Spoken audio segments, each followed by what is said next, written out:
you down, 'cause I'm going to Strawberry Fields. Good evening, everyone. Welcome to Grandma's Handbag. My name is Dean.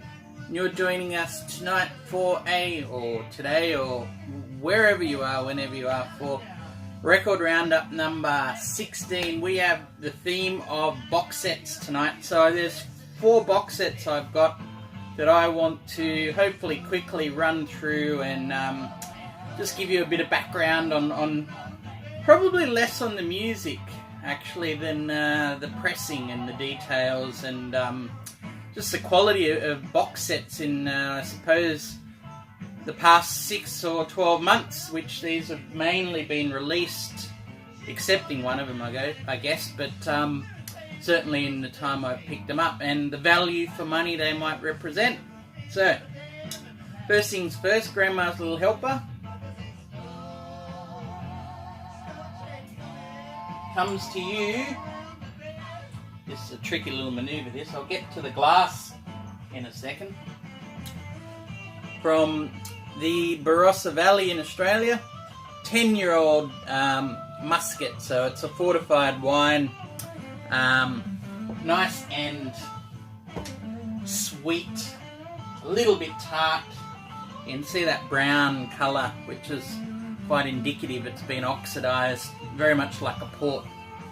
And the glass comes to you from Scandinavia, actually. My parents brought this back, a Viking-styled glass with that lovely cast iron there. Very cool. And as you saw at the front, how can we forget the boys there, the 4 gents, the Beatles. And would you believe it, there's even a 5th one. Look at that. I don't know if you can see that. A guitar inside Ringo. See? We always knew he wasn't just he was a frustrated drummer. He always had a guitar inside him, just like Paul had drums inside him. We'd think, but he had George inside him. Never mind. The box sets. Alright, the first one we got is what's our soundtrack at the moment. So, late last year anyway, might have been early this year. I found basically what I thought was some very good deals on box sets. And the first of them was Bob Dylan's Trouble No More. The Bootleg Series Volume 13, 1979 to 81. So, I guess musically first I was really interested in this because the years 79 to 81 are pretty much characterised by his gospel years, his religious albums. You've got Slow Train Coming, Shot of Love and Saved. And I thought this actually might be an interesting way into those albums. I've had Slow Train, which I quite enjoy. The other 2 I've been very, very wary of. But this, as a good summary, is just I've really, really enjoyed delving into this box set. And I think the reason why is that there's a great little blurb, I suppose you could call it. Now, I hope this doesn't fall down.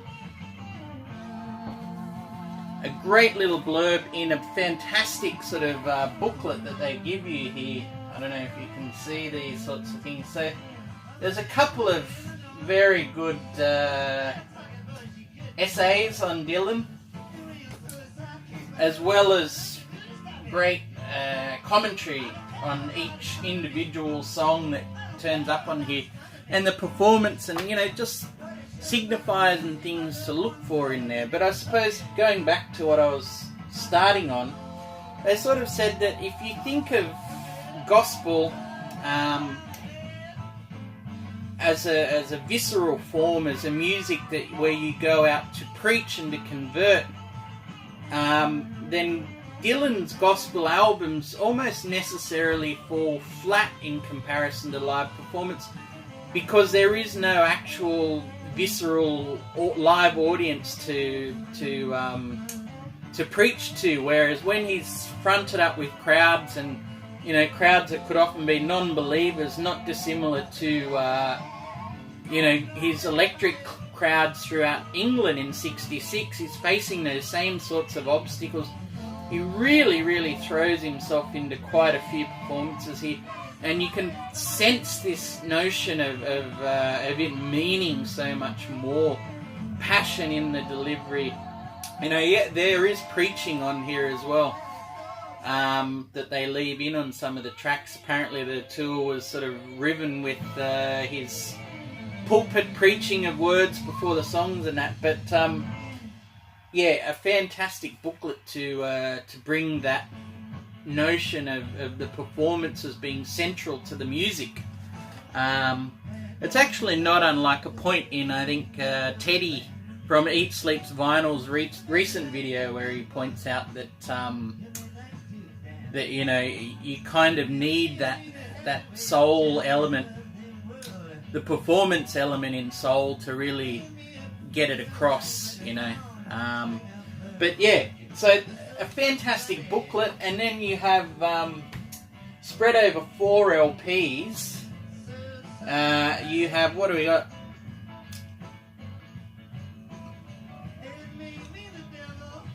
We got basically 30 songs spread over the 4 LPs. A couple of them repeat, but in typical Dylan way, they're never done exactly the same way, even when they repeat. So yeah, this one musically has been, you know, quite the revelation for me. But we'll get into the actual pressing and quality details of it for you at the moment as well. Now, so outside of that box, which is a nice box, you get a record sleeve showing you, you know, which tracks are on each side and the nights they were recorded. As well as that, you get some nice heavy vinyl. This has been mastered at Sterling Sound. RKJ, I've forgotten the gentleman's name now, but a senior mastering engineer. And it's pressed at MPO in France. This is the European version. I think there might be a US version as well. And then they come in quite a nice looking sleeve there as well. Now, I have to say, all of these were bought from Amazon overseas, and this is kind of a thing that you do need to remember when you're buying from overseas, from a big conglomerate that you don't get with a local record store. You'll see things like there where the record has come through. It's just the fact of life as it's travelling over the oceans. I don't feel like I have a lot of recourse to complain, so I have to take that lot. But outside of that, musically it's sounding great. I can't argue with the pressing from MPO. The mastering is fine, everything's fine by me, and yeah, I want you guys to guess what the prices of these four are, which one you think the most expensive is, and at the end of the video you'll see a picture of the breakdown of what they are. Alright, next one. You might have seen this once or twice around, but we have Captain Beefheart's Sun Zoom Spark 1970 to 72. So this has got 4 LPs, 3 of them are studio albums from the time, and a bonus outtakes LP. So we've got Lick My Decals Off Baby, the Spotlight Kid and Clear Spot, as you can see there, and then you've got the bonus LP there. So if we dig into this one now, we have only a fairly little booklet, almost a bit of a shame or a missed trick in a way, but a very nicely written one for all of that. There is a lovely poem and essay from Tom Waits in there, so very appropriate. Great read, but yeah, a little bit of a disappointment.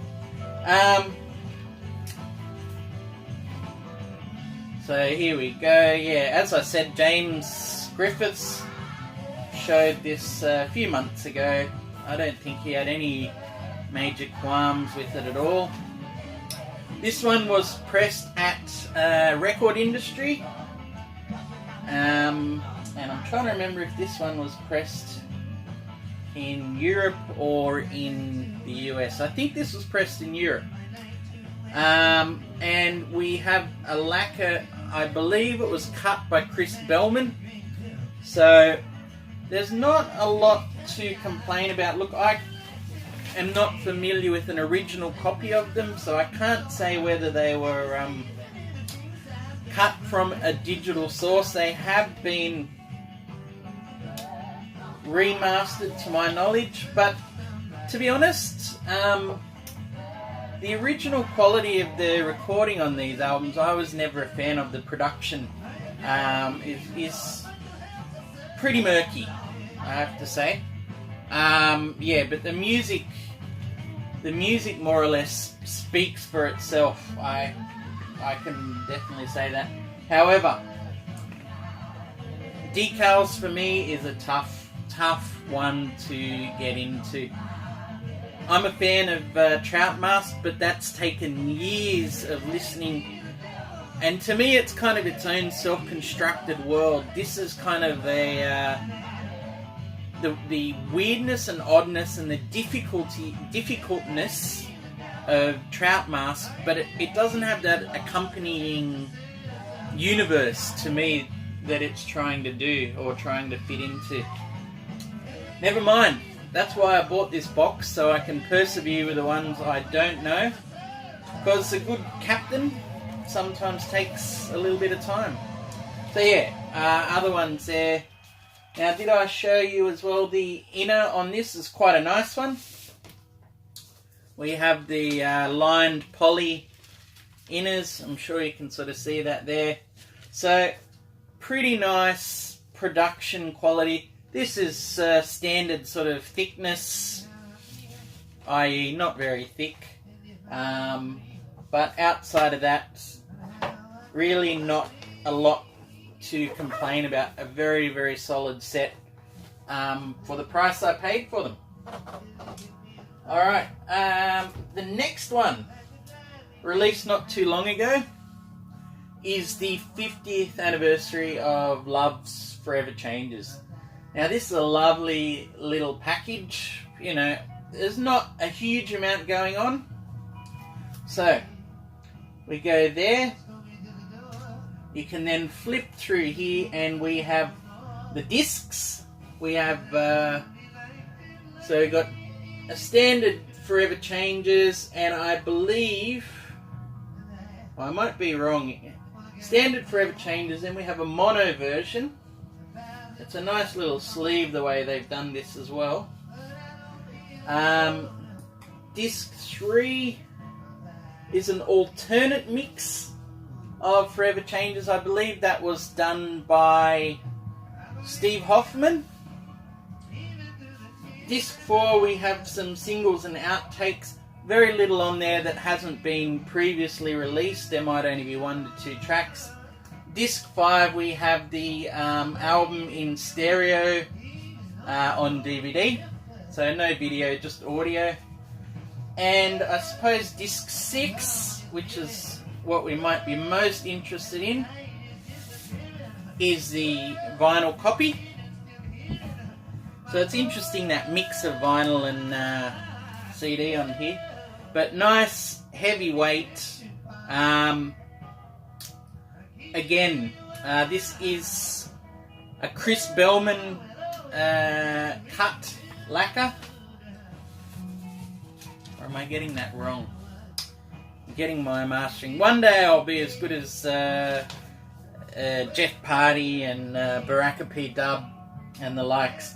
But I think from memory, Chris Bellman has done this. And the pressing, again, I'm forgetting, but I feel like I'm going to say Record Industry. Apart from that, you have that poly-lined inner. I've kept the hype sticker there. And outside of that, there is a short but pretty sweet booklet,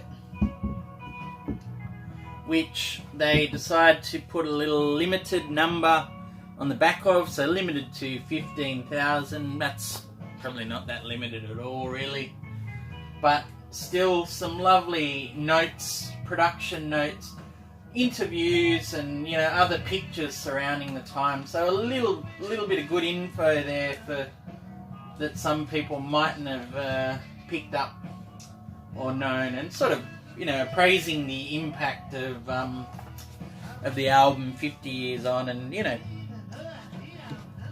working with the hype, keeping the hype of the album up a bit. Whether it's overhyped or not is up to you, but look, it's a really nice press. Musically, I didn't get a lot more from the mono mix, which is kind of unusual for me. But there you have it. Outside of that, nothing really to complain about. It was pretty decent quality for the money. Although I guess I don't use the DVD version. Maybe at some point in future, if I get some audiophile tendencies, there might be the chance to do that. But happy to have that set as well. Good quality. Now the last one was a great buy for the music, and I think that speaks to itself. So the definitive studio album collection of Otis Redding on vinyl. These are all mono mixes, and the reason I went for that in this instance is because, I mean, to me, the whole idea of soul, this kind of soul music in the 60s, is all about impact. It's about punchiness. Think of a car in the 60s and hearing a classic song just come punching out through.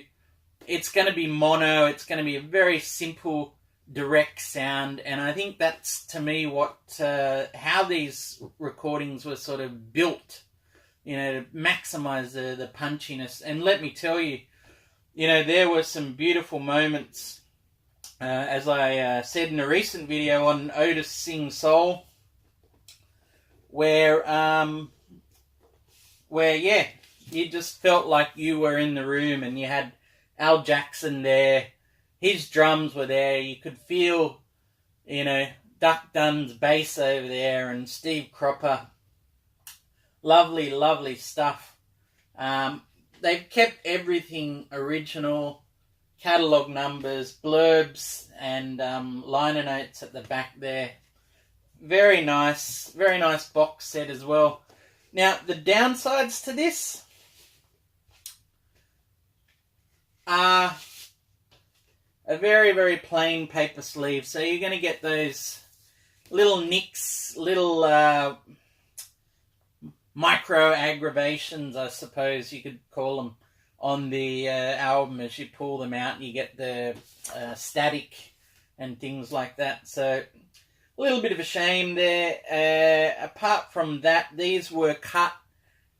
Again, I think Chris Bellman was involved in the mastering or the lacquer, and cut at Record Industry. These might have been the American Record Industry. And yeah, look, I can't complain with that, but at the same time, they do actually start to feel a little bit, I don't know, if it was just about the music, and in some ways it is, then there's really no issue here. But at the same time, when you get into box set territory, you kind of feel like if the music is box set worthy, that you want that quality of the pressing, of the presentation, little details like these sleeves to kind of step up a little, It wouldn't hurt to put a bit of poly in there, make it feel like a luxe package. Just that little bit more, But, as I said before, the music, beautiful stuff. I can't complain there. Just slightly in the way it's presented in the box set, if anything. But very, very happy to have this one. Spent a great weekend, long weekend a few months ago. We're just on the end of one at the moment as well, actually. Just playing record after record of Otis, and it was just lovely, really lovely stuff. One of the few albums that my wife and I, or artists, really bond and enjoy together, so it's a lovely thing to do. But anyway, there you go. That's 4 box sets. It's taken me a while, as I said, 6 months to get these to have a listen to them all, because you want to absorb. You don't want to just flick through all of them. Absorb, feel what it's trying to do, and get a sense of what the package is like altogether. So yeah, really can't complain. Just wanted to put that there and show everyone sort of what the value of a pressing is. And, you know, you'll see in a moment the reveal of how much these were. But to give you an example, I'll feature this one in a video soon, but just picked up the other day a copy of Spaceman 3's Recurring. This is a reissue. And if you can see the sticker price there, that's a landed price for one record in a shop in Australia. So that sort of puts into context, hopefully, when you see these, what the prices are like, or were like, and why it was difficult to pass them up. Even if it's from the retailer, you kind of find it very easy to hate and love at the same time. Alright, enough. Music's over. I'm over. Thank you very much, everyone. And I'll talk to you all again very soon. Take care.